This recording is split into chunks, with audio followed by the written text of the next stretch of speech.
मित्रों नमस्कार। ज्ञान मास्टरमाइंड में आपका स्वागत है। मित्रों, हमारे इस चैनल में हम जो हमारे भारत की विरासत है, हमारी सांस्कृतिक विरासत है, धरोहर हैं, हमारे शक्तिपीठ हैं, हमारे जितने दिव्य पर्वत हैं, उनके बारे में हम रोज़ चर्चा कर रहे हैं। हमने महर्षियों के बारे में एक पूरी सीरीज चलाई। अगर आपने नहीं देखी हो तो हमारे चैनल को आप ज़रूर देखें, और उसमें एक से एक जितने हमारे सप्तऋषि हैं और भी हमारे ऋषि हैं उनके बारे में हमने चर्चा की। आज हम गिरनार पर्वत के बारे में बात करेंगे। ये पर्वत क्या है, इसका क्या रहस्य है, इसका आध्यात्मिक क्या महत्व है, इस बारे में हम अपने विशेषज्ञ और शोधार्थी डॉक्टर प्रतीक मिश्र जी से बात करेंगे। डॉक्टर साहब, आपका बहुत बहुत स्वागत है। तो जब हमने गोवर्धन पर्वत की बात की थी तो आपने बताया था कि वो हिमालय से भी ऊंचा था, लेकिन किसी कारण से वो आज इतना छोटा हो गया है कि दिखता ही नहीं कि पर्वत भी है, लेकिन लोग फिर भी परिक्रमा करते हैं क्योंकि उसकी एक आध्यात्मिक महत्व है। तो आज आप हमें गुजरात लेके चल रहे हैं। हिमालय से वो बड़ा पर्वत था गोवर्धन पर्वत, लेकिन आज जिस पर्वत के बारे में बात कर रहे हैं ये पर्वत जो है हिमालय से बहुत पुराना है, सदियों पुराना है। हिमालय से भी पुराना जी, हिमालय तो बहुत सबसे नया हिमालय है। हाँ। उस सबसे पुराना जो हमारे भारत में है और वो अरावली ही है। और ये पर्वत बहुत ही रहस्यमयी है। यहाँ पर तमाम दिव्य शक्तियों के बारे में कहा जाता है कि वो वहाँ पर रहती हैं, और तमाम बड़े बड़े साधकों ने यहाँ साधनाएं भी की हैं। और आज भी ये पर्वत गुजरात के जूनागढ़ ज़िले में अरावली पर्वतमाला का एक हिस्सा है और इसे गिरनार पर्वत के नाम से जाना जाता है। अगर वैज्ञानिक दृष्टिकोण से बात करें तो ये 550 से 750 मिलियन वर्ष पुराना है, जबकि हिमालय जो है 50-60 मिलियन वर्ष पुराना है, तो बहुत पुराना है। गिरनार पर्वत एक चमत्कार ही नहीं है, धार्मिक आस्था, इतिहास और अध्यात्म की शक्तियों का एक बड़ा केंद्र भी है। और ये पर्वत, गिरनार पर्वत जो है, हिंदू, जैन, बौद्ध धर्म सभी के लिए बड़ा पवित्र है। इससे जुड़े तमाम प्रसंग हैं जिनकी आज हम आपको जानकारी देंगे कि इस पर्वत का महादेव से क्या संबंध है, इस पर्वत का भगवान दत्तात्रेय से क्या संबंध है, इस पर्वत पर अश्वत्थामा से जुड़ा रहस्य क्या है, गुरु गोरखनाथ से जुड़ा रहस्य क्या है, काल भैरव से जुड़ा क्या रहस्य है, इन सब के बारे में आपको बताएंगे। और ऐसा इतना ही नहीं, जहाँ ये आध्यात्मिक शक्तियों का केंद्र है, साधनाओं का केंद्र है, वहीं इस पर ऐसी दुर्लभ जड़ी बूटियाँ पाई जाती हैं जो कि बहुत कम पर्वतों पर पाई जाती हैं। जी, और डॉक्टर साहब, उसके अलावा इस पर्वत की एक और खासियत है कि यहाँ इसी गिर के जंगलों में गिर शेर यानी जो एशियाटिक लोयन है, अकेले एकमात्र इसी धरती पर है। हाँ, तो इसकी एक और ये भी पहचान है कि आप अगर गिरनार जाना हो तो गिरनार में या तो मंदिर देखिए और यहाँ और शेर गिरनार पर्वत जो है वो अपनी रहस्यमयी गुफाओं के लिए प्रसिद्ध है। उन गुफाओं में क्या क्या चमत्कार हैं, क्या क्या रहस्य छुपे हुए हैं, कैसे साधकों ने वहाँ साधनाएं की, कौन कौन सी शक्तियाँ वहाँ से अर्जित की। और अभी भी अगर आप जाएं तो गिरनार के पर्वतों की कंदराओं में, गुफाओं में आपको 500-500, हजार वर्ष से साधना करते हुए आपको तपस्वी मिलेंगे। ये प्राचीन मंदिर, गुफाएं और तपस्वियों की समाधियां यहाँ पर स्थित हैं। हमारे योग के जो सबसे बड़े गुरु माने जाते हैं, जो ब्रह्मा, विष्णु और महेश तीनों देवों का संयुक्त स्वरूप है, भगवान दत्तात्रेय, उनकी तपस्थली है। और उनसे जुड़े यहाँ के क्या क्या चमत्कार हैं वो भी मैं आपको बताऊंगा। गिरनार पर्वत पर लगभग 900 मंदिर पाए जाते हैं, छोटे बड़े मंदिर हैं। इसमें कुछ हिंदू धर्म से जुड़े हुए हैं, कुछ जैन लोगों के तीर्थ स्थल हैं। जो प्रसिद्ध मंदिर यहाँ पर हैं इस गिरनार पर्वत पर, वो एक भावनाथ का महादेव मंदिर माना जाता है, दत्तात्रेय का मंदिर है, अम्बा माता का मंदिर है और नेमिनाथ जैन का मंदिर है। जैनियों का बहुत बड़ा हाँ, नेमिनाथ। केंद्र है। माना यह जाता है कि गिरनार पर्वत पर भगवान शिव स्वयं विराजमान है और यहाँ पर जो अम्बा माता का मंदिर है गिरनार पर्वत पर, यह अपने 51 शक्तिपीठों में से एक शक्तिपीठ भी है जी। और यहाँ पर अब आप कहेंगे कि ये शक्तिपीठ क्योंकि अगला सवाल होगा आपका, हाँ, कि इसमें माता का कौन सा अंग गिरा? कौन सा अंग गिरा था? यहाँ पर माता का हृदय गिरा था। बहुत ही शक्तिपीठ, सिद्ध शक्तिपीठ। हाँ, ये अम्बा जी के बारे में तो बड़ी चर्चाएं हैं। हाँ। और वहाँ मेला भी लगता है। मेला लगता इसलिए है, वहाँ बताऊंगा आपको, मैं सारी चीजें बताऊंगा। हाँ, वहाँ जब मेला लगता है तो उसमें एक वहाँ चिंता बनी रहती है कि कहीं शेरों का अटैक ना हो जाए। हाँ, लेकिन अटैक होता लेकिन नहीं कभी है। होता नहीं है। वहाँ पर अम्बा जी का भी मेला लगता है और महाशिवरात्रि पर बहुत बड़ा मेला लगता है महादेव की वजह से। भगवान जो जैन धर्म के जो 22वें तीर्थंकर हैं नेमिनाथ जी, उनको निर्वाण यहीं इसी गिरनार पर्वत पर प्राप्त हुआ था।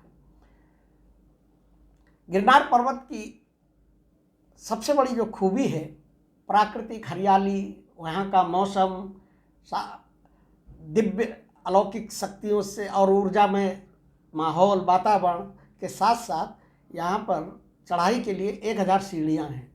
तो अध्यात्म और भगवान के दर्शन के साथ साथ आप ट्रैकिंग का भी पूरा मजा ले सकते हैं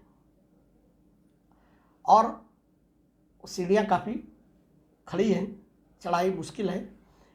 अभी हाल फिलहाल में थोड़े दिन पहले गुजरात सरकार ने वहाँ एक रोपवे बना दिया है और वो रोपवे बना दिया, उस रोपवे के भी तमाम रहस्य और चमत्कार हैं, वहाँ भी कई चीज़ें ऐसी हैं, तो वो भी मैं बताऊँगा। गिरनार पर्वत को सिद्ध क्षेत्र कहा जाता है और वो इसलिए सिद्ध क्षेत्र कहा जाता है क्योंकि यहाँ पर तमाम सिद्ध योगियों ने और संतों ने कठोर तप किया और अलौकिक शक्तियाँ प्राप्त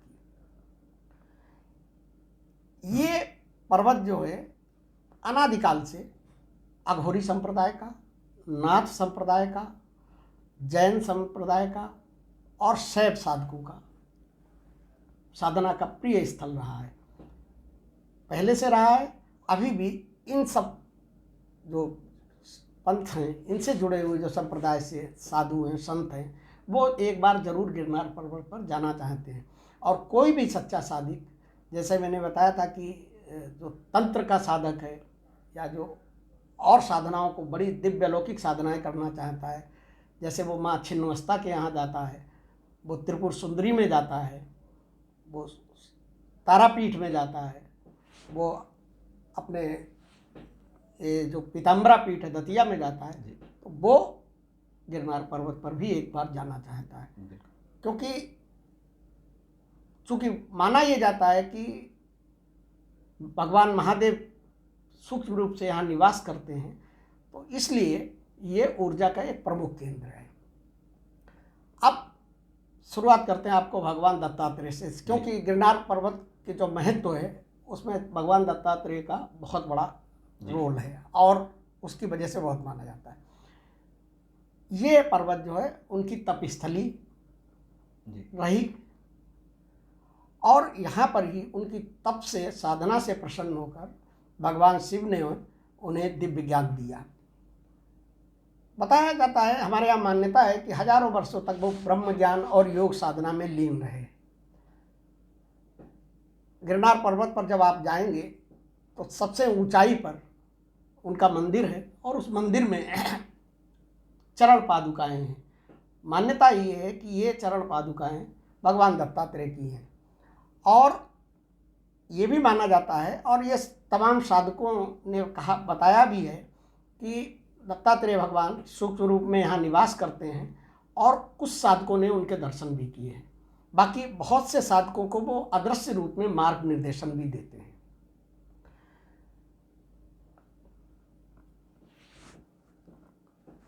दत्तात्रेय भगवान एक सिद्ध योगी, महान गुरु और सनातन धर्म के सर्वोच्च तपस्वी माने जाते हैं। भगवान परशुराम भी जब 21 बार क्षत्रियों का विहीन कर दिया था और उसके बाद उनको वैराग्य सा उत्पन्न हुआ कि इतनी लड़ाई लड़ने के बाद अब क्या किया जाए, कहाँ शांति की तलाश में जाएं, तो उनको भी भगवान दत्तात्रेय के पास ही जाने का सुझाव दिया गया था और वह भगवान दत्तात्रेय के पास जाके उन्होंने मानसिक शांति का अनुभव किया था। दत्तात्रेय भगवान 3 सिर और 6 भुजाओं वाले हैं, जिनके अंदर ब्रह्मा, विष्णु और महेश यानी हमारे तीनों त्रिदेव जो हैं वो उनका प्रतिनिधित्व उनका अवतार ऐसे माना जाता है। हाँ, उनके साथ अगर आप उनके चित्र को देखेंगे या उनके बारे में जो बताया गया है तो उनके साथ हमेशा एक गाय और एक चार कुत्ते रहते हैं। गाय धरती और प्रकृति का स्वरूप मानी जाती है। 4 कुत्ते का जो तात्पर्य है, 4 कुत्तों से मतलब वो हमारे 4 वेद हैं। वेदों का मतलब प्रकृति और वेद को साधने वाले वो महान तपस्वी माने जाते हैं। दूसरा, यहाँ पर जैन तीर्थंकर नेमिनाथ ने साधना की। भगवान को नेमिनाथ ने कठोर तप किया और उनको यहाँ पे निर्वाण की प्राप्ति हुई। एक कथा उनसे जुड़ी हुई है कि नेमिनाथ जी विवाह के लिए जा रहे थे अपने रास्ते में, उनको जो है हजारों पशु जो है बंधे हुए थे, उनकी करुण पुकार सुनाई पड़ी। उनको खाना नहीं मिल रहा था, कुछ लोग काटने के लिए ले जा रहे थे, तो वो पशु क्रंदन कर रहे थे। उस करुणा को देखकर वो इतने व्यथित हो गए कि जो अपनी शादी रचाने के लिए जा रहे थे नेमिनाथ जी, उन्होंने वो शादी अपनी कैंसिल कर दी और गिरनार पर्वत पर जाकर कठोर तपस्या की। यहीं उनको मोक्ष की प्राप्ति हुई और उनका मंदिर भी यहाँ गिरनार पर्वत पर है और जैन धर्म के अनुयायियों के लिए बहुत बड़ा तीर्थ स्थल माना जाता है। बिल्कुल। अब आते हैं, आपको बताते हैं कि हमारा अश्वत्थामा का क्या रहस्य है। हाँ, क्योंकि अश्वत्थामा के बारे में अलग अलग चीज़ें कही जाती है। कभी कहा जाता है कि वो विंध्याचल पर्वत पर है, मध्य प्रदेश इलाके में घूमते हैं। कभी कहा जाता है वो हिमालय पर है, हिमालय क्षेत्र में। देखिए, मैं बताऊंगा आपको। और अश्वत्थामा भगवान महादेव की एक रुद्रावास। बिल्कुल। भगवान महादेव से जुड़े हुए जो भी सिद्ध स्थल होंगे वहाँ उनके जुड़े प्रसंग आएंगे ही आएंगे और ऐसा माना जाता है कि वो जाते हैं। चूँकि अश्वत्थामा चिरंजीवी हैं, जीवित हैं अभी भी, इसलिए जो आप कह रहे हो कि मध्य प्रदेश में भी है और राजस्थान में भी एक मंदिर के बारे में कहा जाता है और इस गिरनार पर्वत पर भी माना जाता है। मान्यता ऐसी है कि अश्वत्थामा अपना ज़्यादातर समय जो है वो गिरनार पर्वत पर ही बिताते हैं।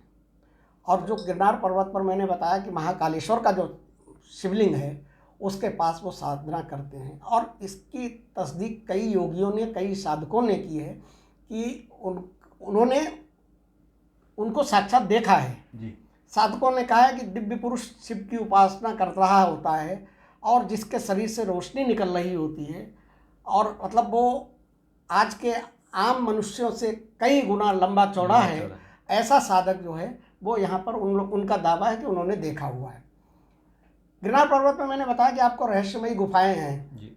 और माना ये जाता है कि जिस समय वो गिरनार पर्वत पर साधना करते हैं तो वो इन्हीं गुफाओं में रहते हैं और इन गुफाओं का भी एक बड़ा रहस्य है। इन गुफाओं के बारे में ये कहा जाता है कि इनके नीचे गुप्त द्वार है और वो गुप्त द्वार केवल बहुत बड़े बड़े तांत्रिक और जो साधक हैं उन्हीं वही वहाँ तक पहुँच पाते हैं और उनका रास्ता दूसरे लोग से जुड़ा हुआ है, तो वहाँ से निकल के वो अदृश्य हो जाते हैं। जैसे ये माना जाता है और कहा जाता है कि कई साधकों ने कुछ बड़े जो तपस्वी हैं उनको उन सुरंगों में जाते हुए देखा लेकिन उनको लौटते हुए कभी नहीं देखा। तो वो गिरनार पर्वत कि कहीं किसी और लोक में वो चले हाँ विचरण करके चले जाते हैं। तो माना जाता है कि वहाँ से जो गुफाओं का जो गुप्त रास्ते हैं वो दूसरे दिव्य लोक का जो है वो द्वार है, वहाँ से निकल जाते हैं। अब कई श्रद्धालुओं ने भी अश्वत्थामा को देखने के दावे किए हैं। ये दावे कितने प्रामाणिक हैं इसके बारे में मैं नहीं कह सकता हूँ, लेकिन चूंकि ऐसी कहानियाँ आती हैं, इनकी कहानियाँ हैं, इनका प्रचलन है उस एरिया में। और कहा जाता है कि एक विशालकाय व्यक्ति आता है जो रात के समय शिवलिंग पर पूजा करता है। कई बार मंदिर के पुजारियों ने भी ये दावा किया है कि सुबह सुबह शिवलिंग पर ताज़ा चंदन, फूल और जल चढ़ा हुआ पाया जाता है, जबकि रात में वहाँ पर कोई नहीं होता और सारी मंदिर की सफाई करके रखी जाती है। ऐसा कई मध्य प्रदेश के मंदिर के बारे में भी है। बिल्कुल, वहाँ भी यही कहा जाता है। अब देखिए, जो इनकी जो गुफाएं हैं, गिरनार की जो सबसे बड़ी खूबी है गिरनार पर्वत की, और इसीलिए बेसिकली क्या है कि अघोरी साधु जो है या जो तांत्रिक हैं या जो सिद्ध साधक हैं जो एकांत में साधना करना चाहते हैं उनके लिए गिरनार पर्वत सबसे बढ़िया स्थान है, क्योंकि इस पर्वत की सबसे बड़ा महत्व जो है इसकी गुफाएं हैं कि वहाँ मतलब उनको कोई डिस्टर्ब नहीं करता। हाँ, गुप्त साधनाएं अगर आपको करनी है तो वो आम भीड़ भाड़ से, लोगों से दूर वहाँ पर साधनाएं कर सकते हैं। और चूंकि वो ऊर्जा का केंद्र है, दत्तात्रेय जी का, महादेव जी का, अश्वत्थामा जी का, तमाम दिव्य विभूतियों का, गोरखनाथ जी का, तो वहाँ पे उनको जल्दी उनको सिद्धि प्राप्त होती है। अब गिरनार पर्वत की जो प्रमुख गुफाएं हैं उनकी क्या रहस्य हैं और कैसे उनकी साधनाएं, उनमें किस तरीके के साधक करते हैं, तो जो सबसे प्रसिद्ध गुफा मानी जाती है वो काल भैरव की गुफा मानी जाती है। यहाँ पर तांत्रिक जो है साधना करते हैं। ये शक्ति, तंत्र और सिद्धि का केंद्र मानी जाती है। अघोरी और तांत्रिक यहाँ पर गुप्त अनुष्ठान और तांत्रिक साधनाएं करते हैं। और लोगों का कहना है कि इस काल भैरव की गुफा से जो है दिव्य रोशनी दिखाई पड़ती है और रहस्यमयी धुनियाँ सुनाई पड़ती है। वो कहाँ से आती हैं, कैसे आती हैं, एक रहस्य बना हुआ है। आज तक इस रहस्य का कोई तोड़ निकाल नहीं पाया है। और योग और ब्रह्म ज्ञान की साधना इस स्थान पर बैठ के की जाती है।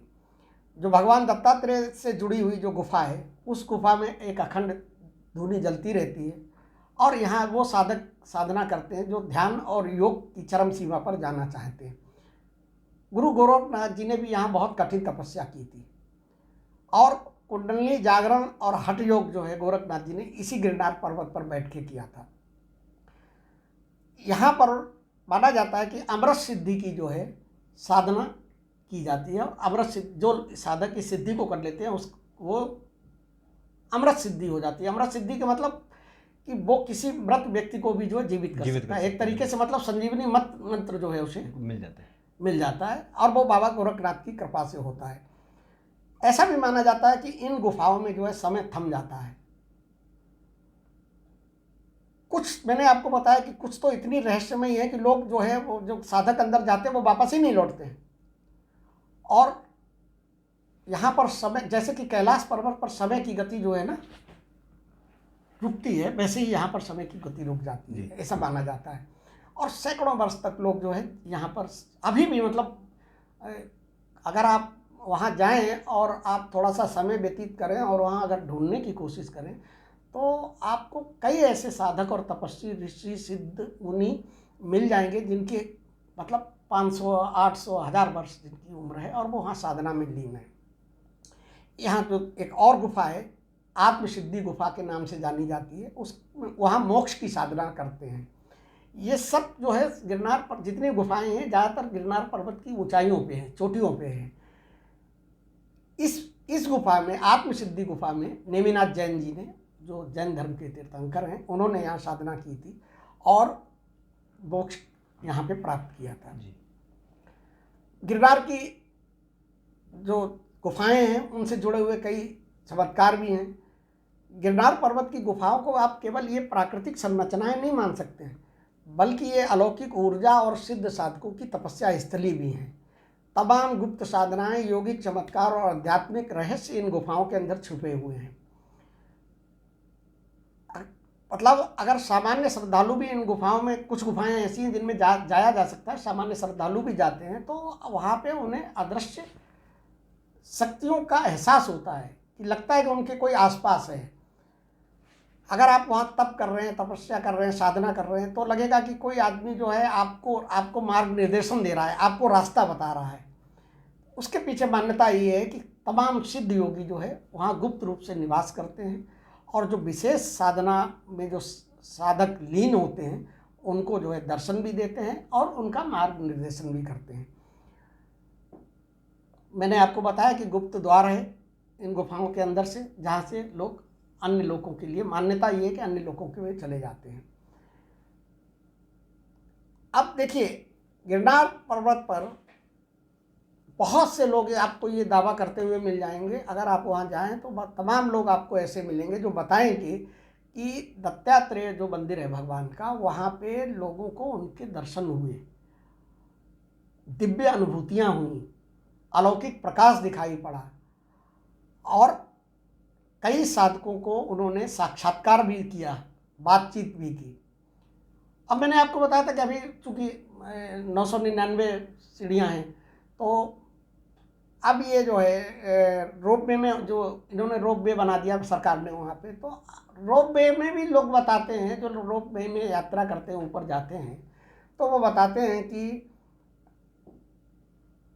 थोड़ा सा जब मतलब अगर सुबह का टाइम हो या बादल हो, क्योंकि यहाँ का मौसम भी बहुत जल्दी अचानक बिल्कुल बदलता है। बदलता ये भी एक मतलब प्रकृति की एक विशेष वो है कि इस गिरनार पर्वत का मौसम बहुत तेजी के साथ अचानक बदलने लगता है। तो उनका भी दावा है तमाम श्रद्धालुओं का कि जो लोग रोप वे पे जाते हैं तो उनको हवा में और अपने आसपास अदृश्य शक्तियाँ महसूस होती हैं, दिव्य प्रकाश दिखाई पड़ता है और अलग अलग तरीके की रहस्यमयी ध्वनियाँ, मतलब कभी ओम की आवाज़ सुनाई पड़ेगी, कभी कुछ मंत्र का कोई उच्चारण सुनाई पड़ेगा, कभी घंटा या घड़ियाल की हल्की हल्की ध्वनि सुनाई पड़ेगी। और कई श्रद्धालुओं का कहना है कि रोप वे पे यात्रा करते समय उनको दिव्य गंध की अनुभूति हुई, मतलब तो माना जाता वहाँ है मतलब कि वहाँ कोई ना कोई है, यानी इसका एहसास होता है। नहीं है, इसमें तो कोई शक नहीं, वहाँ तो है 100% है, उसमें तो कोई शक ही नहीं। अब गोरखनाथ जो शिखर है, यहाँ पर भगवान गोरखनाथ जी ने तपस्या की थी। वहाँ भी साधकों का ऐसा मानना है कि बाबा गोरखनाथ जो है अब कुछ जो योग्य साधक हैं उनको दर्शन देते हैं। अब देखिए, ये अंबाजी का जो आप मेले की बात कर रहे थे, अंबाजी का जो मंदिर है, तो यहाँ पर जो नवरात्रि के दिनों में यहाँ पे एक मेला भी लगता है और तमाम श्रद्धालु आते हैं। लोगों की मान्यता ऐसी है कि नवरात्रि के दिनों में जो माँ अम्बा की मूर्ति है उससे एक दिव्य प्रकाश निकलता है और ऐसा माना जाता है कि वहाँ असाध्य रोगों से आपकी और मनोकामनाएं हैं, कर्ज है, तमाम चीज़ें, मानसिक समस्याएं हैं, आर्थिक समस्याएं हैं, इन सब का जो है समाधान माँ के उससे हो जाता है, क्योंकि माँ का हृदय वहाँ पे गिरा होता है। गिरनार पर्वत से भगवान शिव का बड़ा महत्वपूर्ण संबंध है। शिव का धाम दिव्य धाम माना जाता है इसको, और शिव की तपस्या स्थली है। भगवान शिव ने यहाँ कई वर्षों तक शिव तपस्या की थी। वहाँ पर महाकाल का एक शिवलिंग भी है, स्थापित है, जिसके बारे में ये कहा जाता है कि इसे महादेव ने खुद स्थापित किया था। और बड़े बड़े तांत्रिक जो है वहाँ पर तंत्र और अघोर साधना के लिए वहाँ पर जाते हैं। गिरनार पर्वत का से जुड़ा हुआ एक शिव पार्वती का विवाह से भी एक जुड़ी हुई एक कथा है। जब माता पार्वती और भगवान शिव का विवाह हुआ तो उसमें जब बाराती बनने की बात आई तो एक जगह बाराती एकत्रित होते हैं ना, अभी भी होते कि एक जगह यहाँ से एकत्रित होंगे फिर यहीं से बारात चलेगी। तो वो सारे देवता जो है उस समय गिरनार पर्वत पर एकत्रित हुए थे। माना ये जाता है कि ये पर्वत जो है माँ पार्वती और महादेव का मिलन का भी साक्षी है। भगवान दत्तात्रेय को महादेव ने यहाँ पर आशीर्वाद दिया, उनको वरदान दिए और तमाम दिव्य और अलौकिक शक्तियाँ भी उनको दी। गिरनार पर्वत पर तमाम स्वयंभू शिवलिंग हैं, इसलिए महादेव से विशेष महत्व रहस्य है इसका जुड़ा हुआ। तमाम स्वयंभू शिवलिंग हैं जो हजारों वर्ष से पूजे जा रहे हैं और कोई इसमें ये नहीं बता सकता है कि ये शिवलिंग यहाँ पर्वत पर कहाँ से किसने बनाए, कब आए। और उनमें जो सबसे जो महत्वपूर्ण है वो 2 शिवलिंग माने जाते हैं। एक गोरखनाथ जी का शिवलिंग, उसको इसलिए क्योंकि उस शिवलिंग की गोरखनाथ जी ने पूजा की थी, और एक महाकालेश्वर जिसकी खुद महाकाल ने महादेव ने पूजा की थी। उन दोनों को बहुत पवित्र माना जाता है। अब गिरनार पर्वत पे देखिए, गिरनार पर्वत कितना रहस्यमयी है, कितना दिव्य है कि स्वर्ग की अप्सराएं भी यहाँ साधकों का दर्शन करने आती हैं, उनकी तप और साधना को देखने आती हैं। ऐसी मान्यता है कि कुछ विशेष समय और रात्रि के समय स्वर्ग की अप्सराएं जो है इस पर्वत पर आती हैं और जो सिद्ध योगी हैं, जो तांत्रिक हैं, जो बड़े बड़े साधक हैं, उनकी साधनाओं को दूर से देखती हैं और पुण्य कमाने की कोशिश करती हैं। कुछ ऐसी दिव्य रोशनियां देखी जाती हैं उस पर्वत के चारों तरफ रात में, तो माना यह जाता है कि स्वर्गलोक की अप्सराएं हैं। गिरनार पर्वत और अघोरी साधुओं का बहुत बड़ा रहस्य है, और उसके पीछे कारण क्या है कि गिरनार पर्वत में बहुत गुफाएं हैं। अघोरी साधु ये माना जाता है कि शिव जी का स्थल है। शिव जी का तो है स्थल, और गिरनार पर्वत में चूंकि अघोर संप्रदाय के लोग कोशिश प्राय ये करते हैं कि वो गुप्त स्थान पे और एकांत स्थान में और लोगों से दूर रहें, जनता से दूर रहें। तो अघोरी साधु यहाँ पर आते हैं और यहाँ पे महाशिवरात्रि का मेला लगता है, बहुत बड़ा मेला लगता है, और उस मेले में तमाम अघोरी साधु तमाम ऐसे चमत्कार दिखाते हैं, जैसे आग पे चलने लगेंगे, हाथों से कोई चीज़ पैदा कर देंगे, इस तरीके की चीज़ें होती हैं। यहाँ की गुप्त जो गुफाएं हैं उनमें रहकर काली माँ काली की और भैरव का अनुष्ठान करते हैं और अपनी शक्तियों को प्राप्त करते हैं। गिरनार पर्वत की तलहटी में जो मंदिर भावनाथ का महादेव मंदिर है, बड़ा उसकी मान्यता है और उस मंदिर के ही इर्द गिर्द मेला लगता है। बताया जाता है कि ये भगवान के शिव के रुद्र रूप को समर्पित है और यहाँ पर भी तांत्रिक बड़ी बड़ी साधनाएं करते हैं। मंदिर के बारे में मान्यता ये है कि यहाँ पर शिव जो है स्वयं ध्यान में लीन रहते हैं और जो भी सच्चे मन से पूजा करता है उसको आशीर्वाद देते हैं। अघोरी साधुओं के तमाम चमत्कारों के बारे में इस मंदिर में बताया जाता है कि यहाँ पर जो अघोरी साधु तप कर रहे हैं, साधना कर रहे हैं और पल भर में जो है वो अदृश्य हो गए और उसके बाद फिर थोड़ी देर बाद दिखाई पड़े। अभी तो अघोरियों के बारे में कहा जाता है। अब मैंने आपको शुरू में बताया था कि देखिए ये अध्यात्म के साथ साथ जो है गिरनार पर्वत के ऊपर ऐसी चमत्कारी और रहस्यमयी वनस्पतियां पाई जाती हैं जो कि भारत के किसी दूसरे पर्वत पर नहीं पाई जाती। गिरनार पर्वत में जो प्रमुख और रहस्यमयी और औषधीय वनस्पतियां पाई जाती हैं, संजीवनी बूटी यहाँ पाई जाती है जी। संजीवनी बूटी आप समझ सकते हैं कि उसका हमारे आयुर्वेद में और हमारे स्वास्थ्य में कितना बड़ा है। काल द्रोणी जिसे अमृत बूटी कहते हैं जी।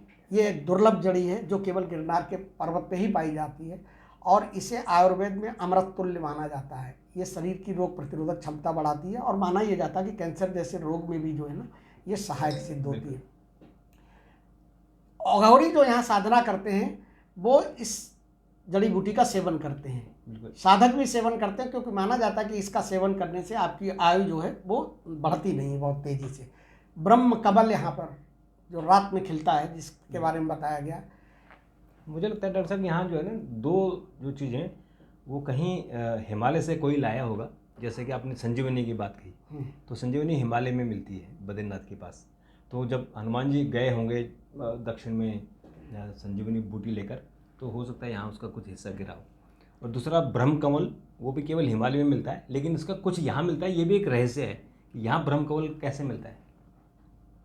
अब इसका आप दूसरे तरीके से समझ लीजिए कि हिमालय तो बाद में बना तो हो सकता है हिमालय पर यहाँ से गया हो। ये भी हो सकता है, ये भी हो सकता है कि चूंकि हिमालय तो बाद में क्योंकि यहाँ पे जब भगवान दत्तात्रेय और महादेव जी ने यहाँ पे साधना की तो अपने साथ वो दिव्य जड़ी बूटियाँ औषधियों का भी उन्होंने किया होगा, सृजन तो किया होगा। हाँ, तो हो सकता है वो अपने साथ लेके तो क्योंकि फिर उसके बाद तो कैलाश पर्वत चले गए थे। इसको दूसरे रूप में देखें तो यहाँ से जो है वो हिमालय पे गई क्योंकि हिमालय तो अभी 50 मिलियन वर्ष बना है। बिल्कुल। तो आप ये नहीं कह सकते कि हनुमान जी लेके गए थे तो उधर उल्टा गिर गया, ऐसा नहीं हुआ। नहीं, एक ये तो कयास है, अनुमान कयास इसलिए नहीं है क्योंकि ये जो है यहाँ अनादिकाल से और चूंकि शिव रहते थे यहाँ। हाँ, शिव रहते थे, भगवान दत्तात्रेय रहते थे। भगवान दत्तात्रेय को मैंने कहा ना प्रकृति के पूजक थे, प्रकृति को नियंत्रण में रखते थे, प्रकृति के साथ उनका प्रेम था। और ये जड़ी बूटियाँ क्या है, प्रकृति का ही रूप है ना। एक यहाँ सोमलता पाई जाती है, ये बेल होती है। माना यह जाता है कि ये जो सोमरस का बहुत आप चर्चा सुनते हैं कि वेदों में और धर्म में और ग्रंथों में कि सोमरस का पान किया, तो ये सोमरस जो है वो इस सोमलता से ही बनाया जाता था। ये शरीर में ऊर्जा पैदा करती है, मानसिक शांति देती है और दीर्घायु प्रदान करती है। रुद्राक्ष के वृक्ष भी यहाँ पे पाए जाते हैं, चूंकि महादेव ने यहाँ पे साधना की तो रुद्राक्ष के पास। अब कुछ तो यहाँ पर जो पाई जाने वाली जड़ी बूटियाँ इतनी दुर्लभ हैं कि जिनका आम आदमी को तो पता भी नहीं है, जो बहुत साधक वहाँ जो काम करते हैं। और जैसा कि हम लोगों ने कहा था ना कि ये अपने जो ये नागा साधु जो होते हैं, ये नागा साधुओं को प्रकृति के बीच में रहते हैं, इनको प्रकृति का बहुत होता है। तो उस तरीके के जो साधक हैं उनको इन जो दुर्लभ जड़ी बूटियाँ हैं, जैसे एक विसर बूटी है जिसके बारे में गरुड़ पुराण में भी बताया गया कि अगर सांप काट खाए या कोई और आपके ऊपर विष का प्रभाव हो तो आप जो है विसर बूटी दे दीजिए, मतलब विष को विष काटता है। ये विसर बूटी यहाँ पाई जाती है। काम दुधा लता पाई जाती है जो शरीर में ऊर्जा का संतुलन बनाती है। महाकाल बूटी ये तंत्र की जो क्रियाएं होती हैं उसमें की जाती है। चंदन के वृक्ष पाए जाते हैं, केवड़ा और बेला के वृक्ष पाए जाते हैं, पीपल और बरगद के वृक्ष पाए जाते हैं। मतलब कुल मिला के आप ये समझिए कि गिरनार पर्वत जो है वो केवल रहस्य, रोमांच, अध्यात्म का ही केंद्र नहीं है, दुर्लभ जड़ी बूटियों, दुर्लभ वनस्पति का भी वहाँ पर केंद्र है। और तमाम साधकों को वहाँ पर न केवल अनुभूतियाँ हुई हैं, अलौकिक शक्तियों की प्राप्ति हुई है, और अभी आम श्रद्धालु भी जो जाते हैं उन्हें भी कोई न कोई चीज़ का चमत्कार का एहसास होता है। और ये तो डॉक्टर साहब एक चीज़ तो समझ में आ रही है कि गिरनार पर्वत पर जितनी जड़ी बूटियाँ हैं वो ऐसा लगता है कि यहीं से दूसरे पर्वतों में गई हैं, क्योंकि तो बहुत पुराना है, सबसे पुराना है, 500 से 750 वर्ष, मिलियन वर्ष पुराना तो है। इसका मतलब ये है कि उस वक्त वहाँ क्या परिस्थितियाँ रही होंगी आज से कई करोड़ों साल पहले, क्योंकि वहाँ समंदर नज़दीक है। और ये भी कहा जाता है कि जो दक्षिण अफ्रीका है और भारत है ये गोंडवाना का एक हिस्सा था, यानी एक ही ये सब कॉन्टिनेंट है, हाँ, एक ही जो बाद में भूगर्भिक हलचल के अलग अलग हो गए।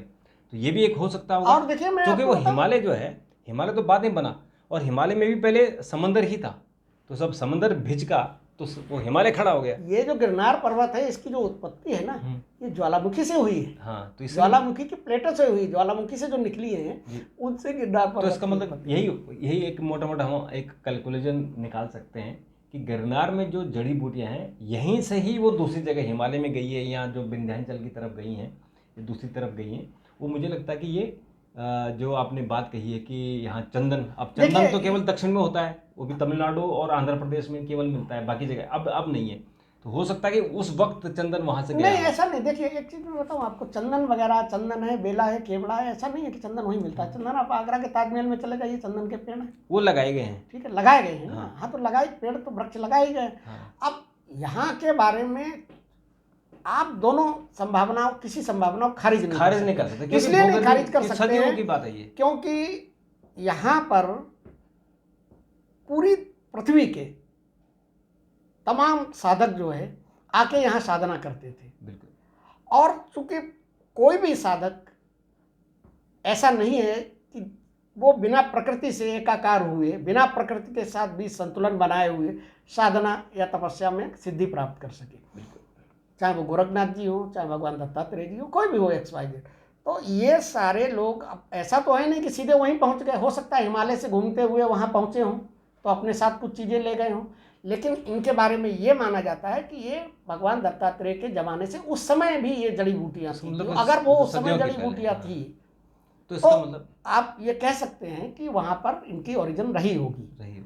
लेकिन इसका कोई वैज्ञानिक अभी प्रमाण नहीं है। इसका अलग से स्टडी की जाए, पता किया जाए, तब तो इसके बारे में रिसर्च करके पता चल सकता है कि जड़ी बूटियाँ यहाँ से हिमालय में गई हैं या हिमालय से यहाँ आई हैं। और इस पर कोशिश करेंगे कि इस पर थोड़ा सा रिसर्च करें। बिल्कुल। और मैं आपकी सवाल जायज़ है। बिल्कुल। और मैं अपने दर्शकों से भी रिक्वेस्ट करूँगा कि आप भी जरूर इस विषय पर शोध कीजिए, और अगर आपके पास अतिरिक्त कोई जानकारी हो तो यहाँ कमेंट कीजिए, हम उस पर जवाब देने की कोशिश करेंगे। और अगर आप चाहेंगे तो हम किसी भूगोल बेता से भी बात कर लेंगे जो बहुत बड़े साइंटिस्ट हैं, जिन्होंने केवल इसी विषय पर ही पुस्तकें लिखी हों या उन्होंने इस पर शोध किया हो, कोई शोध पत्र निकाला हो, हम उनसे भी उनको लाने की कोशिश करेंगे अपने चैनल पर, और आपके लिए हम एक जानकारी देंगे।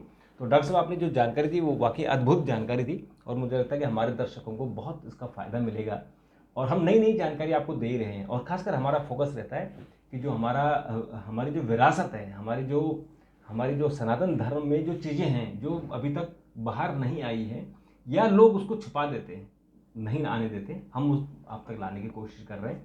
आपको प्रोग्राम कैसा लगा ज़रूर बताइए। चैनल को सब्सक्राइब कीजिएगा, चैनल को जितना ज़्यादा आप फैला सकते हैं फैलाइए, ताकि हम आपके लिए और अच्छे से अच्छा देखिए, मैं एक चीज़ बताऊँ आपको गिरनार के बारे में। अभी भी आप किसी अगर अच्छे साधक से या किसी अच्छे साधु से आपका संपर्क हो, आप जैसे ही गिरनार के बारे में बात करेंगे तो वो आपको इतनी चमत्कार और रहस्य वहाँ के बताएगा, और वो बताएगा कि वहाँ पे इतना आसान नहीं है। मतलब ऐसा नहीं कि जो गुफाओं के अंदर सिद्ध साधक हैं, बहुत सी गुफाएं तो ऐसी अननोन हैं, ऐसी अज्ञात हैं जहाँ तक लोग पहुँच ही नहीं पाए हैं। बिल्कुल, क्योंकि इतनी दुर्गम है वो। दुर्गम भी है। हाँ, और वहाँ जो जंगली पशु और जो शेर वगैरह हैं, इनके डर से तो कोई भी नहीं जाएगा, इसलिए हो सकता है कि वो अनटैप्ड है, अभी तक लोगों को उसके बारे में पता ना हो। फिर आपके पास जो भी इन्फॉर्मेशन हो जरूर दीजिएगा। डॉक्टर साहब ने जो इन्फॉर्मेशन दी है बहुत ही शोध करके दी है। इसके अतिरिक्त अगर आपके पास और कोई इन्फॉर्मेशन हो तो दीजिएगा, हम इसको और भी कोई अगर हमें साधक मिल जाए तो साधक से बात करने की कोशिश करेंगे। अगर कोई भूगोल वेता हमें मिलते हैं उनको भी लाने की कोशिश करेंगे, लेकिन अपनी प्रतिक्रिया जरूर दीजिएगा, चैनल को आगे बढ़ाइएगा। आज का प्रोग्राम आपको कैसा लगा जरूर प्रतिक्रिया दीजिएगा, और कल एक और वीडियो के साथ आपके सामने उपस्थित होंगे। तब तक के लिए नमस्कार।